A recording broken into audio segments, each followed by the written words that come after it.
O'rtamizda 5000 qoldi, 170 o'tadi.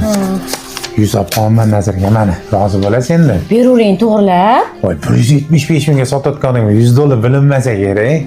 Notarius aka, keyin o'tgan safar mashina oldi sotib qo'ydim. Familiyamni san noto'g'ri yozib qo'y. Shunga qarab qo'yarsiz, iltimos. Bo'ldi, ha. Hozir oluvchi Rustamov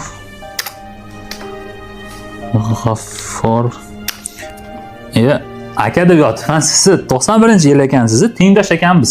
Ko'rinishingizdan katta odamga o'xshaysiz ekan. Ha, ko'pchilik shunaqa deydi.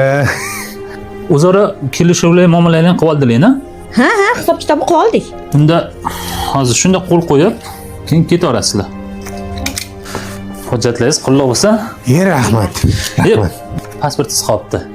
Rahmat. Sizga ham shunaqa uylar nasib qilsin. Sog' bo'linglar. Meni qarang. Qachon bo'shatib berasiz uyni? Bir haftalarda kiyimlarimni yig'ishtirib, uyni tozalab bir haftalarda topshirib ketaman. Aniq bir hafta. Yaqinda qarindoshim uy oldi, bir haftada bo'shataman deb 1 oy cho'zdi. Ya'ni shunaqa bo'lib qolmasin. Rahmat. Sog' bo'linglar. Ha, rahmat. Rozi bo'ldingiz-a? Roziman, mendan men rozi. Rahmat aka sizga ham. Sog' bo'linglar. Ha.